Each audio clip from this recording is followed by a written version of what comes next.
That problem's a simple one. We've solved it dozens of times before. Those words said to me early in my career by a quality manager on the production floor. If we've solved the problem before, it should never come back. And having standards in place help us make sure that those problems don't come back again.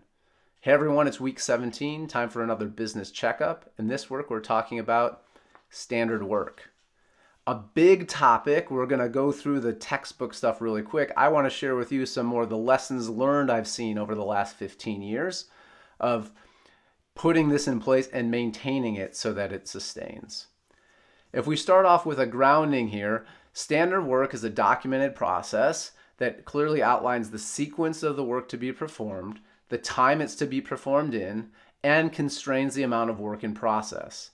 The amount of work that's not completed that can be in the process while it's running.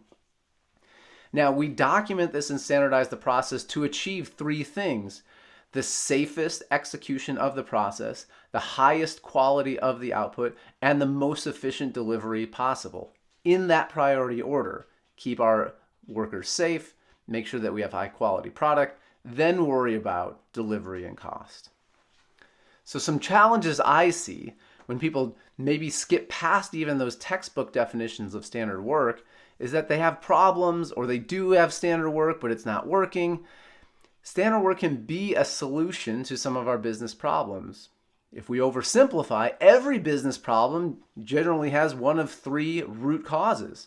There is no standard, so the variation within the process created the problem we saw. So the solution would be to create the standard. The second could be that we have a standard and it's not being followed, in which case we should coach back to standard and engage and explain why it's important to do that way, or update if required. Which leads to the third one, which is the standard is wrong. We're not following the standard because if we do it that way, we're not safe, it's not quality, or it's not the most efficient way possible.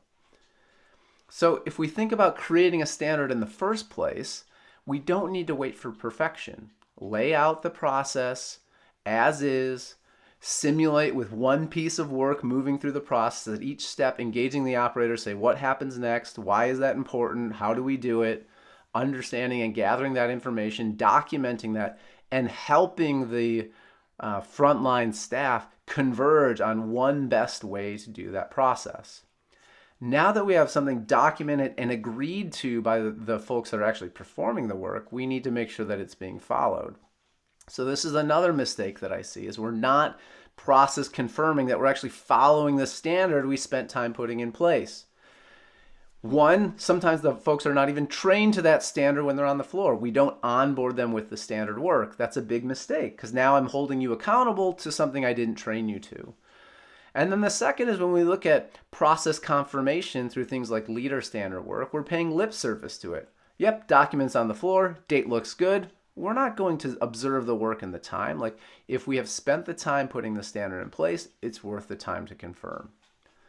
Now, eventually, components or equipment or computer systems change, and we need to update our standard work.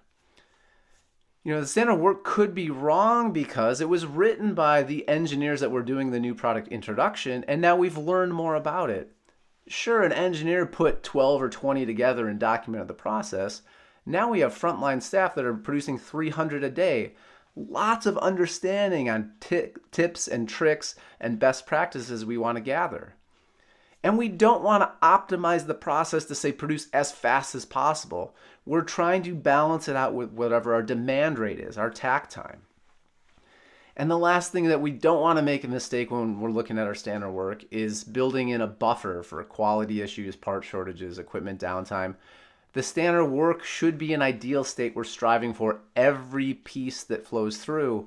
Giving ourselves that buffer just means that we're not striving for continuous improvement. Now, people have concerns about putting standard work in place, and it's disrespectful, or it's not allowing for creativity. And my experience has been it does three things very well. One, it engages the operator. So when we do it right and we ask the operators, they're involved. It clarifies expectations, so it takes out some of that uncertainty for them.